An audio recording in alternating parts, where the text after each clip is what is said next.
राधे राधे भक्तों।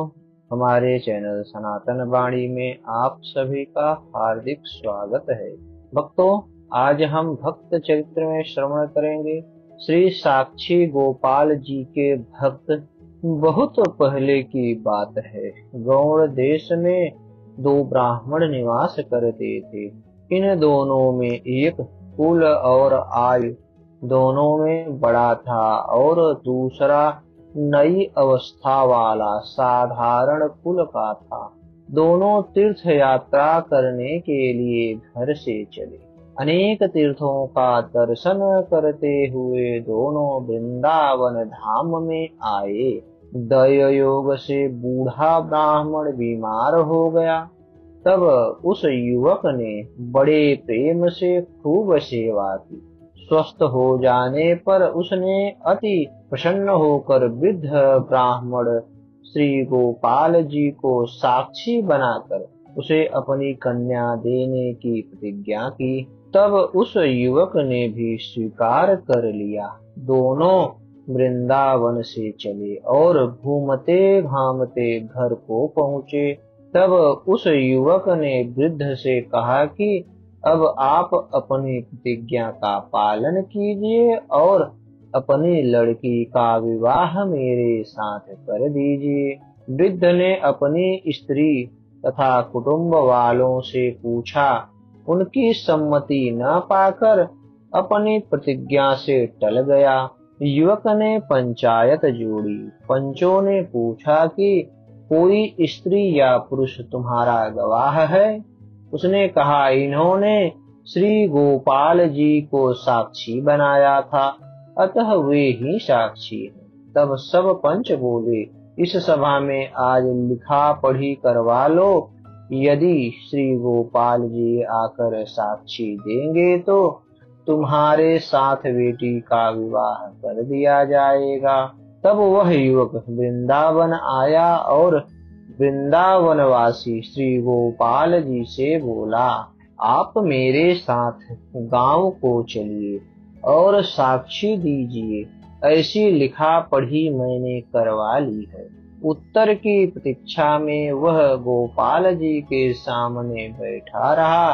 बैठे बैठे कई पहर बीत गए। उसने अन्न जल कुछ भी ग्रहण नहीं किया। तब भगवान श्याम सुंदर बोले, प्रतिमा चलती नहीं है। तब उसने कहा, फिर बोलती क्यों है?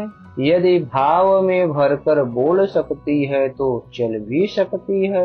भावपूर्ण उत्तर सुनकर श्री गोपाल जी साथ चलने को तैयार हो गए और बोले, मैं तुम्हारे साथ चलूंगा, पर नित्य 2 शेर उत्तम भोग मुझे अर्पण किया करना। हम दोनों उसमें से आधा आधा खा लिया करेंगे। दूसरी प्रतिज्ञा यह है कि मैं तुम्हारे पीछे पीछे अपने पैरों के नूपुरों को बजाता चलूंगा। उनकी ध्वनि तुम्हारे कानों में पड़ती रहेगी। पीछे घूमकर मत देखना। जहाँ घूमकर मुझे देखोगे बस मैं वहीं रह जाऊंगा। अब आगे आगे भक्त पीछे पीछे भगवान वृंदावन से चले। जैसे ही गांव के निकट पहुँचे, वैसे उस भक्त के मन में आया कि जरा चलते हुए ठाकुर जी की शोभा देख लूं। घूम कर देखते ही श्री गोपाल जी खड़े हो गए और मंद मंद मुस्कुराने लगे। भक्त ने कहा, क्यों थक गए क्या? अब तो बस थोड़ी दूर चलना है। भगवान ने कहा, मैंने तो पहले ही कह दिया था, अब मैं यहाँ से आगे न जाऊंगा। पांचों को यहाँ ही बुलाकर ले आओ। वह युवक विप्र गांव में आया और सबसे बोला कि चलकर देखो, स्वयं श्री गोपाल जी साक्षी देने पधारे हैं। यह सुनते ही सब लोग आश्चर्यचकित रह गए। गांव के सभी लोग दौड़ कर आए। पांचों के सामने श्री गोपाल जी ने श्री मुख से बोलकर साक्षी दी।